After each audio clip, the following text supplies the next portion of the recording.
Bismillahirrahmanirrahim.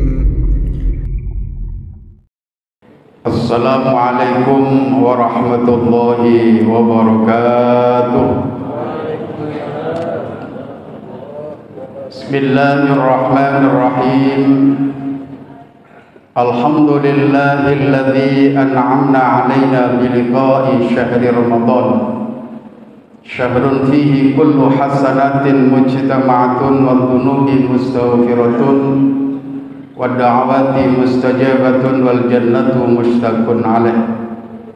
Wassalatu wassalamu ala asyrafil mursalin sayyidil awwalin al mujtahidin wa ala alihi wa sahbihi ajma'in.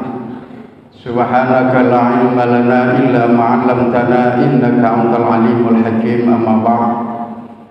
Hadratal muhtaramin, para alim, para kiai, para asatidz, para sepuh lan para bini sepuh, Bapak Ibu, jamaah salat Isya dan salat tarawih Masjid Nurul Iman yang dirahmati Allah Subhanahu wa taala. Sehat sedaya nggih Bapak Ibu? Alhamdulillah. Ini adalah karunia Allah yang luar biasa yang kita dipertemukan oleh Allah di Ramadan tahun ini, sementara tidak semua hamba Allah dikaruniai nikmat seperti yang kita rasakan saat ini. Mudah-mudahan seluruh ibadah kita di bulan suci Ramadan ini diterima oleh Allah Subhanahu wa taala. Bapak sekalian yang saya hormati, memang kita melakukan ibadah mulai dari balik sampai saat ini, nyun sewu, tidak ada yang tahu apakah sholat kita, puasa kita, zikir, tadarus kita, sedekah, zakat kita diterima oleh Allah atau tidak. Ini tidak ada yang tahu. Leres betul. Ya. Makanya yang ada dalam diri kita ini adalah hanya sikap roja dan khauf. Roja mengharap agar ibadah-ibadah kita diterima oleh Allah Subhanahu wa taala, dan khauf merasa khawatir, takut kalau ibadah kita ditolak oleh Allah. Makanya jika dua hal ini terinternalisasikan dalam diri kita secara seimbang, insya Allah kita akan terus memperbaiki ibadah kita ini agar diterima oleh Allah Subhanahu wa taala. Oleh karena itulah, ma'asyiral muslimin yang dirahmati oleh Allah, dalam kesempatan ini saya mengutip dawuhipun Ibnu Athaillah As-Sakandari, ya, rahimahumullah. Beliau dawuh, ahsanul a'mal atau husnul a'mal tanaiju min husnil ahwal. Bagusnya amal ibadah kita ini adalah hasil tanaiju husnil ahwal, merupakan buah hasil dari apa yang ada dalam qalbu kita. Jika kalbu kita ini baik, maka akan menghasilkan amal-amal ibadah yang baik, yang berkualitas.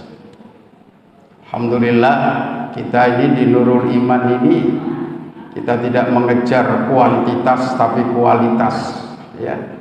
Jadi ibadah kita, sholat kita ini Masya Allah, ya. Saya perhatikan Bapak Ibu sekalian khusyuk sekali. Apa yang didaukan oleh Ibnu Athaillah As-Sakandari mengenai husnul a'mal, amal yang baik itu disyarahkan oleh Imam Syarqawi.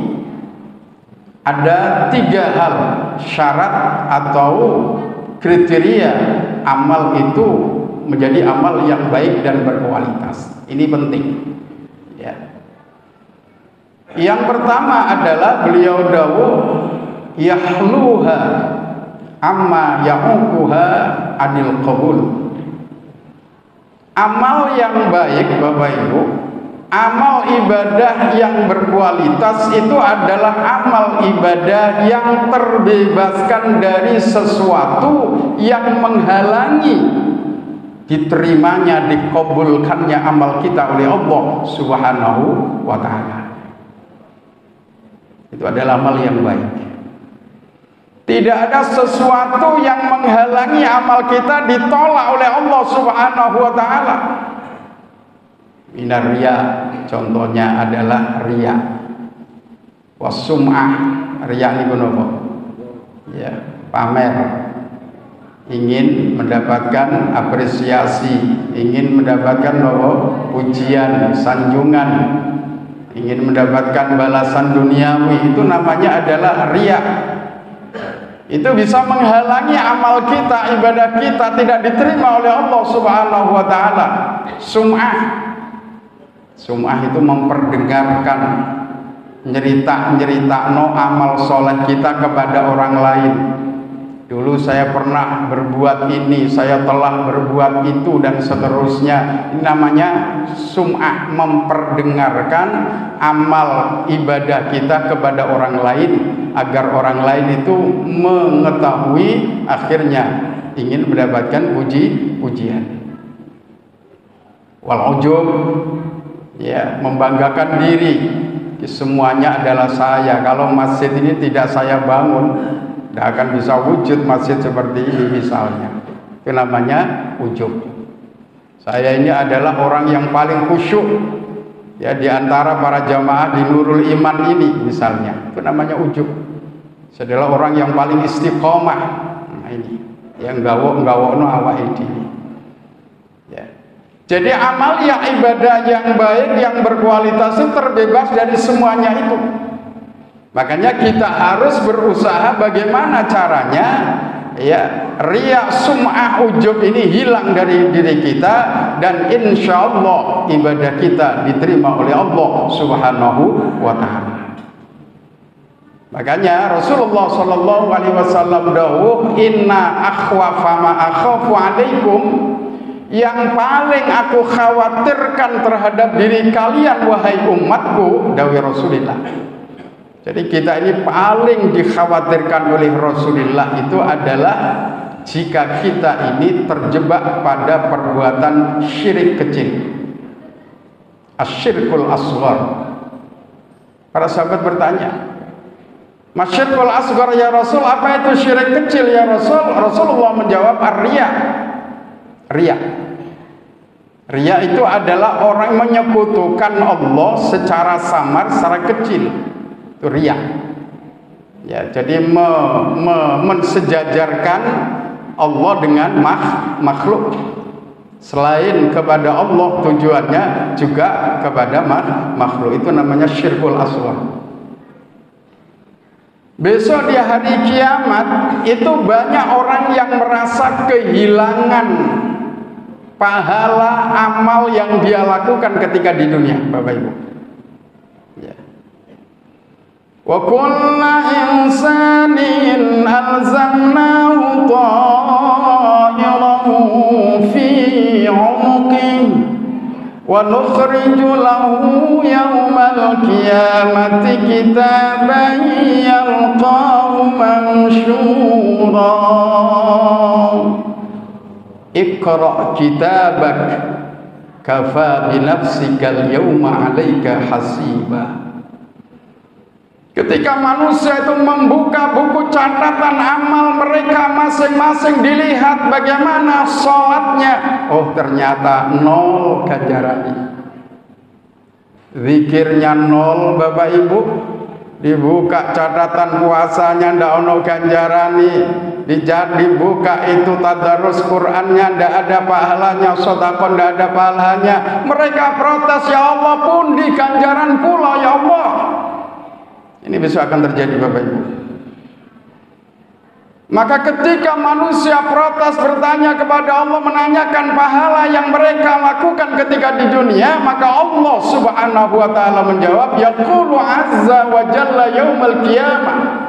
Maka pada saat itu Allah Subhanahu wa ta'ala menjawab pertanyaan mereka, maka Allah dawuh, kalau kalian ingin mendapatkan pahala yang kamu lakukan ketika di dunia, idhabu ilal ladzina kuntum turauna fid dunya. Cari orang-orang yang dahulu kamu melakukan sholat, kamu melakukan sedekah, kamu berzikir, kamu membaca Quran karena mereka. Cari. Kalau sudah kamu menemukan mereka, hal tajidu indahum jazaa, maka tanyakan kepadanya apakah dia atau mereka bisa memberikan balasan amal perbuatan kamu. Kira-kira angsal ganjaran? Halo, tidak. Ya, makanya nyuwun sewu awake dhewe ku njogo. Ya, jangan sampai amal kita ini ditolak oleh Allah, apalagi Ramadan ini limpahan pahala luar biasa. Sing sunnah dinilai wajib, yang wajib dilipat gandakan menjadi 70 kali. Kalau kemudian ini ditolak, rugi napa mboten? Rugi. Makanya harus ini perlu saya sampaikan ini karena penting. Jangan sampai kita ini menjadi orang yang kecewa besok di akhirat. Ini yang pertama Bapak Ibu. Kriteria yang kedua menurut Imam Syarqawi, amalia yang baik yang berkualitas itu adalah amalia yang khudurul qalbi ma'allahi ta'ala inda fi'liha. Hadirnya hati kita bersama Allah Subhanahu wa ta'ala saat kita melakukan amal itu. Saat kita sholat, Allahu Akbar, kita merasakan Allah hudur dalam kalbu kita. Kita berdialog dengan Allah, kita merasakan mengadu meminta kepada Allah. Saat kita berzikir, kita seolah-olah memuji di hadapan Allah akan kebesaran dan keagungannya. Saat kita baca Quran, seolah-olah kita membaca surat-suratnya Allah. Ya, karena kata seolah-olah kita ini melihat Allah Subhanahu wa ta'ala inda fi'liha saat kita melakukan amal itu. Ya, ini penting.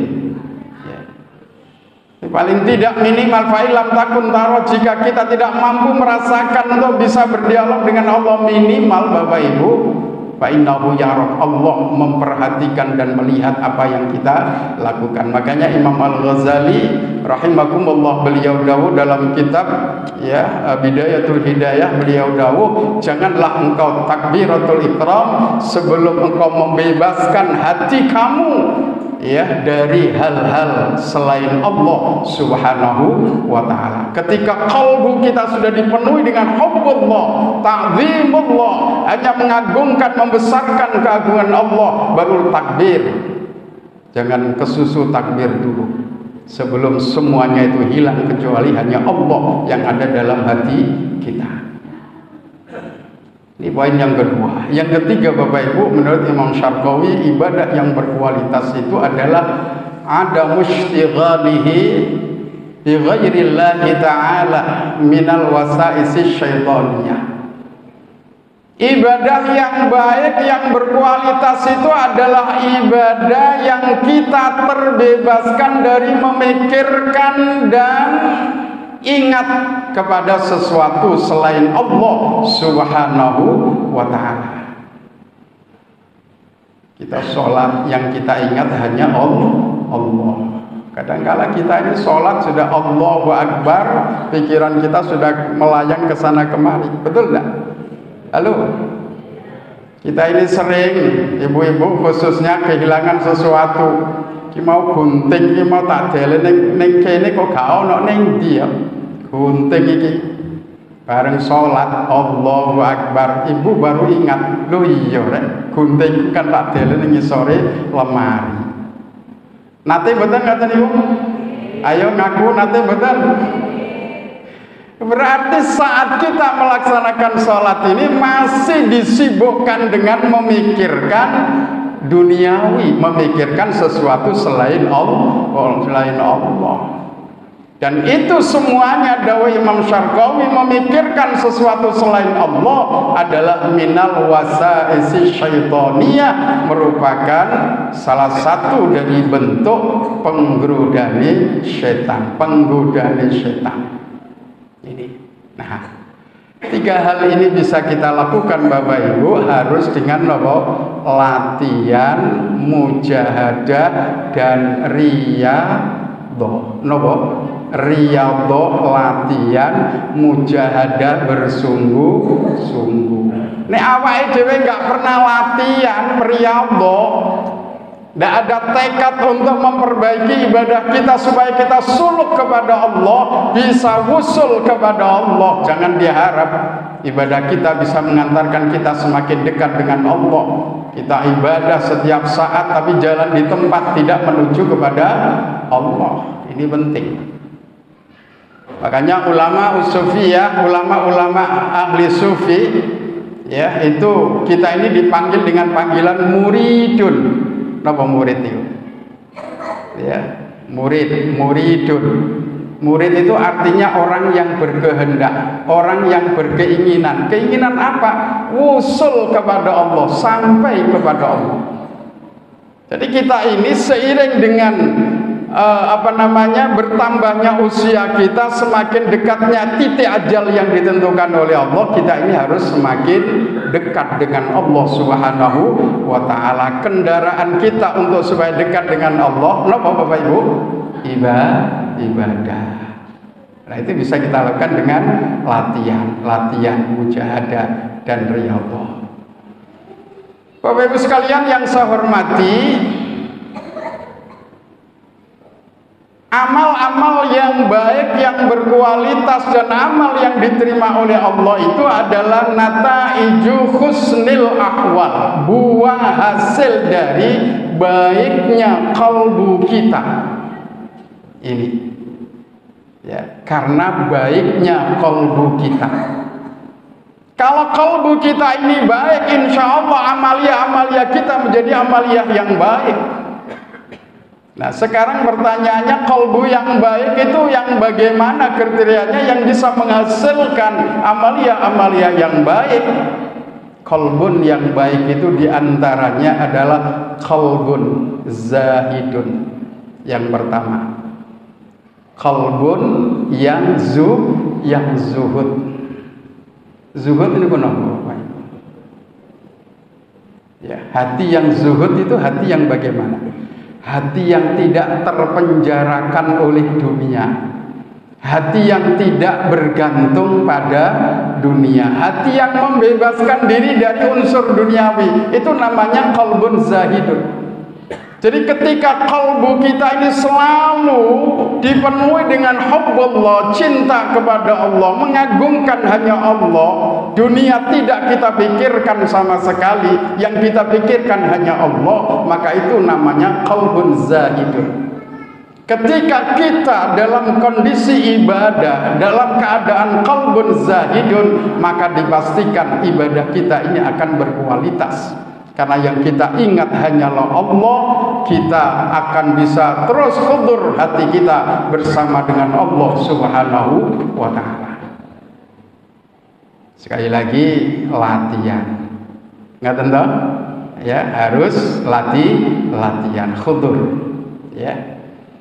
Makanya dalam hikmah yang lain Ibnu Athaillah As-Sakandari itu dawuh, maqalla amalun baroza min qalbin zaidin wa ma kathura amalun baroza min qalbin raghibin. Tidak bisa dikatakan amal ibadah itu nilainya kecil, walaupun sedikit kuantitasnya, itu secara kualitas tidak bisa dinilai kecil jika dilakukan oleh orang yang hatinya zuhud.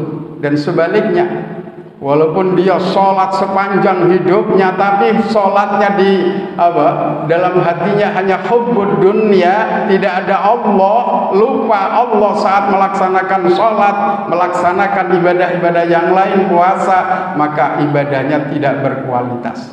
Makanya Rasulullah dawuh, rakaatani, 2 rakaat yang dilakukan oleh orang yang hatinya zuhud mengenai dunia lebih baik daripada ribuan rakaat yang dilakukan oleh orang yang hatinya raghibun hubbud dunya. Naudzubillah min dzalik.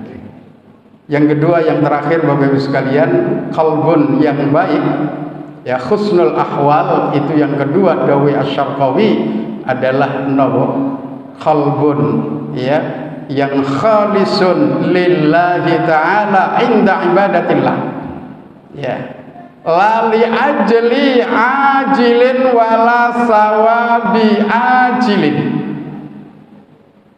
Hati yang baik itu hati yang selalu mukhlis, ikhlas melakukan semua bentuk aktivitas yang bernilai ibadah itu semata hanya karena Allah Subhanahu wa ta'ala, lali ajli, ya, ajilin, tidak karena sesuatu yang sifatnya duniawi.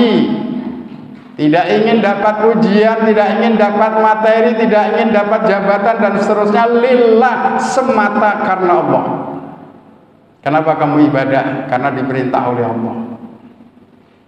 Ya. Jadi semata karena Allah, tidak karena yang lainnya. Kalau sampai karena yang lainnya, itulah namanya riya. Wala sawabi ajilin, dan juga tidak karena ingin balasan akhirat, bahkan ganjaran itu sama sekali diabaikan olehnya. Ya, sholat duduk krono ngejar pahala tok, duduk krono supaya masuk surga. Semata yang dicari hanyalah ridho dan cintanya Allah Subhanahu wa ta'ala. Itulah Bapak Ibu sekalian yang saya hormati, ya, poin yang saya sampaikan dalam kesempatan ini. Sekali lagi, ya, kita berusaha bagaimana ibadah kita ini terus meningkat, ibadah yang diterima oleh Allah Subhanahu wa ta'ala. Jangan sampai nanti di akhirat kita akan menjadi orang yang merugi, ternyata ibadah kita tidak ada nilainya di hadapan Allah Subhanahu wa ta'ala karena tidak berkualitasnya ibadah kita. Maka yang kita lakukan yang pertama adalah harus kita usahakan ikhlas semata karena Allah. Yang kedua, kita upayakan hati kita selalu hati yang zuhud, hati yang tidak terpenjarakan dan tidak bergantung pada dunia. Insya Allah kita lakukan dengan istiqamah, dengan riyadhah dan mujahadah. Insya Allah kita semuanya akan mendapatkan halawatul ibadah, ya, nikmatnya, manisnya ibadah. Ya, ini sekali lagi kita harus melakukannya dengan latihan, harus meningkat. Jangan sampai kita terjebak pada rutinitas. Yang jelas sholat ya segini kuwi, poso yang ini kuwi, Ramadan yang ini kuwi dari waktu ke waktu. Jangan. Harus ada peningkatan. Seiring dengan bertambahnya usia kita semakin mendekat dengan Allah, ya, melalui media ibadah kita kepada Allah Subhanahu wa ta'ala. Demikian Bapak Ibu sekalian yang saya hormati, mudah-mudahan kita semuanya selalu sehat walafiat, panjang umur dan barokah, semua ibadah kita diterima oleh Allah Subhanahu wa ta'ala, bisa ketemu Ramadan yang akan datang. Amin ya rabbal alamin. Kurang lebihnya mohon maaf. Wallahu muwaffiq ila aqwamit thoriq. Wassalamualaikum warahmatullahi wabarakatuh.